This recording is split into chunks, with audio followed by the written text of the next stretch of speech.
Hey there, it's Anonymous Tea, where we spill the tea anonymously. Hello, everyone. Hello, YouTubers. Hope you guys are all having an amazing day today, sending good vibes, sending positivity, sending blessings, and good energy to each and every single one of you. Thank you so much for tuning in. So, anything I say is alleged and in my very, very personal opinion. This is for entertainment purposes only. None of this is personal. The Copyright Act of 1976 is in the description box. Some meat and potatoes, some housekeeping items. It is free to follow me. Free to follow me on this channel, Anonymous Tea. Free to follow me on my other channel, Anonymous Tea Podcast. There is new content over there. Follow me on the Tickety Talk at Anonymous Tea Podcast. Free to follow me on the Instagram. On the Instagram is at Anonymous Reality Tea. Free to share everywhere. Free to like the video so it gets out to the algorithm. Free to share with your family, your friends, and your foes, and coming or going, hit the like button. So today we are talking Netflix's Unknown Number, the high school Catfish. And I gotta talk about this video because what the welly Anse, what did I just witness? What foolishness did I just, watch and everything else? Because this was crazy. This was crazy. So this was about a real story, a real cyberbully that took place in 2020. So that was COVID time when people are bored, people are confined to the house, people got nothing to do. So let me launch a cyber attack and send crazy messages to high schoolers, right? Because you're bored out of your mind. So this documentary takes place in a town called Beale City, Michigan, y'all. Now, I'm not sure. I've been to Detroit, Michigan before. I'm not sure where Beale City, Michigan is, but nonetheless, that's where this took place. Very small town. It looks like it's not that big of a place. I was trying to find, is there restaurants? Is there a bowling alley? Is there a bar? Is there a nightclub? Is there stuff to do? Because it just looked like it was a street, and it looked like, the school, the elementary, the middle school, the high school, it was all one building, y'all. It was one all building. So you just walk from elementary school to middle school to high school. It's just all right there, girl. And then they said the town is so small that everybody talks to each other. And it's to the point that the parents even gossip about their kids' business and everything else. But this centers around a couple by the name of Lauren and Owen. And they had been together. They'd known each other all their lives. They started dating each other, right?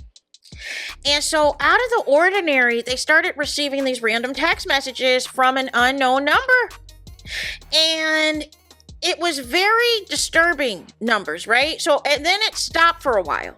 So then the text messages started up again in September of 2021 or something like that. And it happened for over the course of 15 months. And I do not know why, they continue to have the same phone numbers. They continue to have all of this and all of that, right?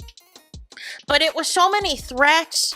It was threats that, Lauren needed to unalive herself. It was, people knowing specific details, like Lauren's nickname, like when they would be at certain parties, or knowing if Lauren wasn't going to be somewhere and Owen was. And so all these people got blamed. I think Owen's cousin had got blamed. Somebody who was known at a school of allegedly being a bully with a group of girls, she got blamed because it was easy to blame her, because it's like, listen, she's nuck if you buck anyway, so let's put it on her. So all these random people kept getting accused, right? So then it just got to a point where the parents even took the phones, and still all of this stuff was happening, right? Owen's parents were concerned as well as Lauren's parents were concerned, because they're like, when is this going to stop? And then it got to a point where Lauren started believing these messages, and it caused a strain in her relationship with Owen. And so she's like, well, maybe I should do what these messages say and, just break up, because you're putting out there that, I don't do anything sexual.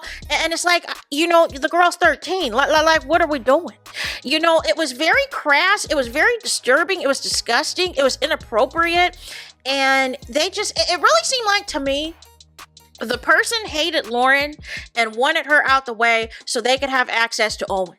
Right? So I'm thinking at first, maybe it is somebody at the school, or maybe it's somebody at a rival school, but maybe that's the only school in town. I don't know with how small this town is, because I'm thinking maybe it's another high schooler that's talking crazy like this. But even if that's the case, like this whole thing is insane. And so the parents, both sets of parents, they first take it to the school. They take it to the principal. They take it to the superintendent. However, they're really not, their ways of kind of quote unquote investigating really is not going anywhere, you guys, because they try to, implement these cameras in the school and try to monitor, I guess, whenever people are texting to see if that matches when text messages go off for either Lauren or Owen's phone to see if potentially they can target the person. Because I guess the person was using an anonymous app to where you can create like a fake number and, send these messages. And they were sending it in a group text specifically to Lauren and Owen, right? So they couldn't figure out who this was, right? And they're trying everything. They even tried calling the number that this is coming from, and the person would not answer.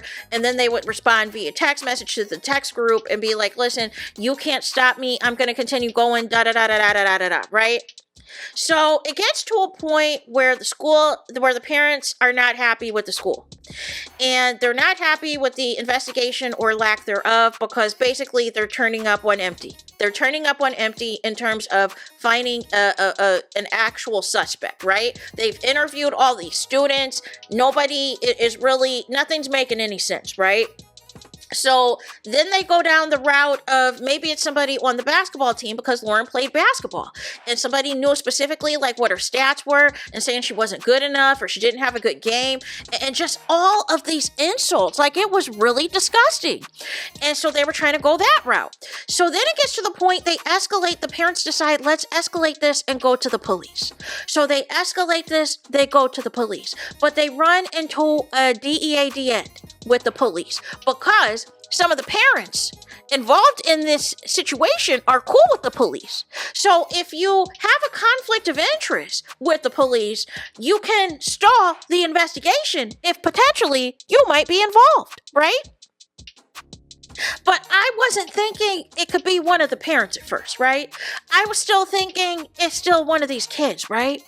But Owen's mom is the MVP and Lauren's dad is the MVP, right? Because Owen's mom was like, we were all good friends. We were all hanging out all the time. We all spent all this time with each other when Owen and Lauren were together. But I'm going to take it upon myself because I feel like something sketchy is going on.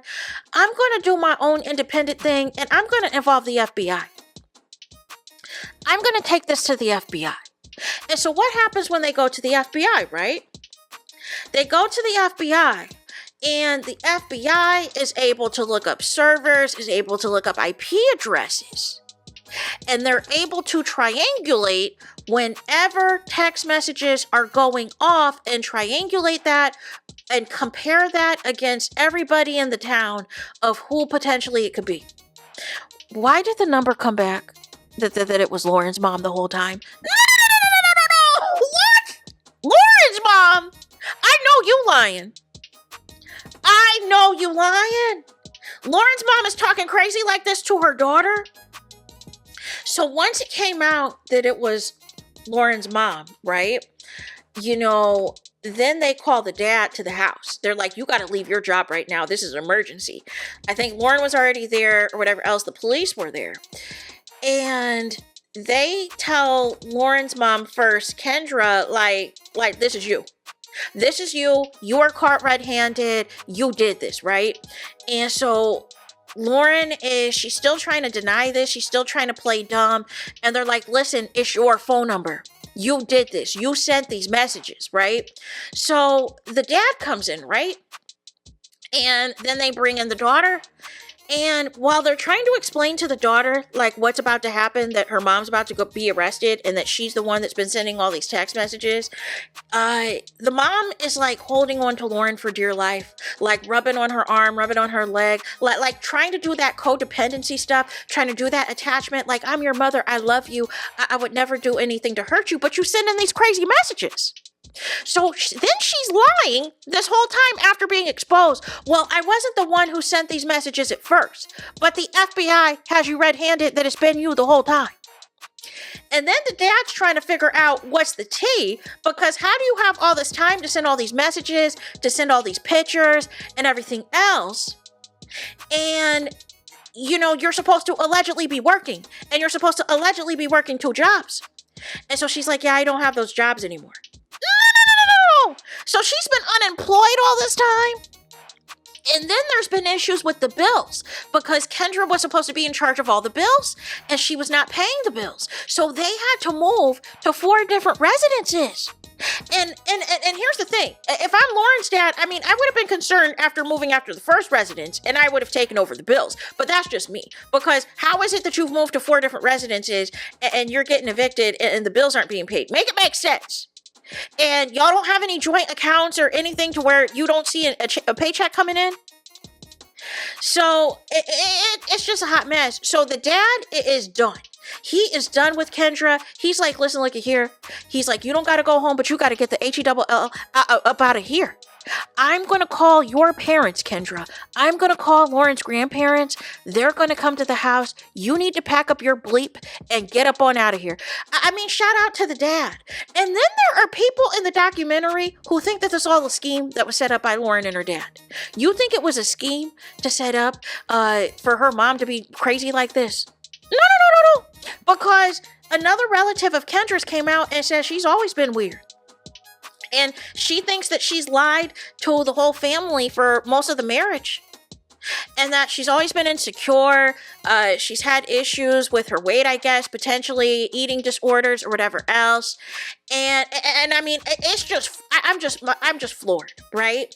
So they let Owen's parents know the tea, and then Owen's mom starts to recall different interactions to where Lauren's mom would, try to cut up Owen's food, would be overly affectionate with him, had his number as well, and would hit him up because Owen tried to date somebody else, and that quickly ended with the obsessive text messages. That was courtesy of Lauren's mom. So it was giving Lauren's mom wanted a minor. You wanted her boyfriend in high school? Like it was all just very weird. It was very bizarre. It was very disgusting. It was very disturbing, right? So nonetheless, she gets arrested and Lauren's mom gets arrested officially and gets officially charged, right? Child, why was the sentence only 19 months? And the sentence was 19 months in prison. And I feel she deserved hard time for this because you endangered the lives of these minor kids and said the most disgusting and heinous things about how you need to unalive yourself and sexual things to a minor. Like, it was nasty. It was disgusting. And then she got to, still contact her daughter twice a week. No. Now, some people are going in on Lauren because she still wants to have a relationship with her mom. And I guess since her mom has gotten out of jail, like last year or whatever else, the dad is not allowing any contact, which I'm glad. Here's the problem that Lauren has that I don't think people are taking into account. She's been so brainwashed by her mom. She's trying to love her as like a mother-daughter relationship, but she has to also feel disgusted and disturbed that her mom was literally saying these things about her. And her mom's excuse, y'all, for doing all of this is she's alleging that she experienced some type of alleged SA when she was younger, and she wanted to protect her daughter from that. But you don't do this if you're trying to protect your daughter. You don't say the most disgusting and heinous things to your child under these messages, and you're jealous of her boyfriend, you're jealous of her being in a relationship, you're jealous of her having a man, that you say all these things.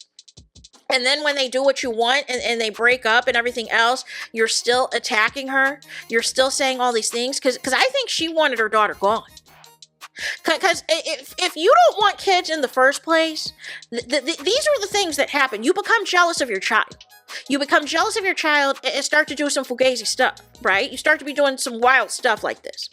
So she hasn't interacted, at least per the documentary, has still not interacted with, Lauren since coming out of jail. And it sounds like Lauren and Owen, they're not even friends anymore. It just sounds like this whole situation, like nobody likes each other. That was in all these friend groups. Everybody just kind of sees each other like hi and bye, passing by and everything else as they continue through, school and all of the things, y'all. But this was a very disturbing documentary. This was very disgusting. This was very inappropriate on so many levels. But shout out to Owen's mom, who had the wherewithal to go to the FBI and not involve Kendra, because Kendra is a wackadoo. And I'm just so disgusted.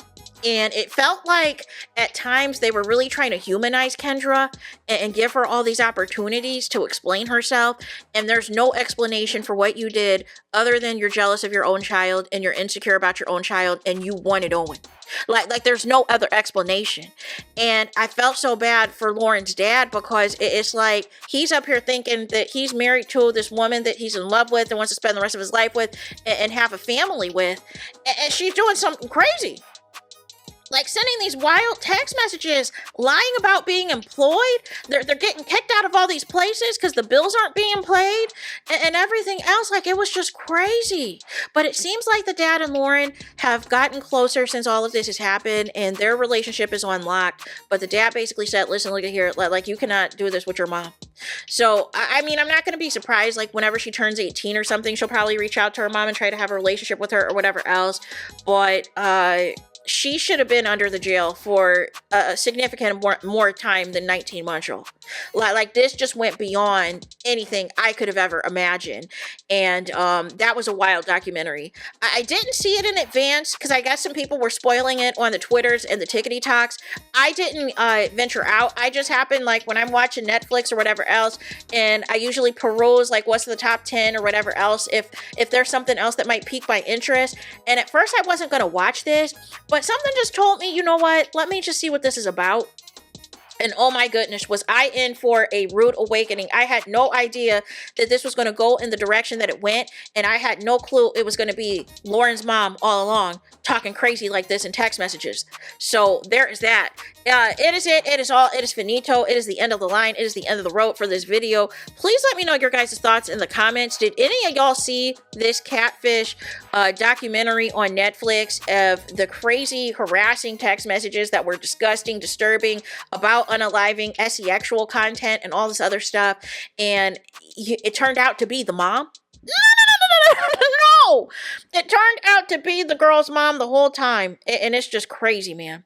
But there is that. Let me know your thoughts in the comments. Please do not forget to like, comment, and subscribe. Hit the notification bell so you're notified the moment I post content on my channel. And with that being said, I'll talk to you guys again very soon.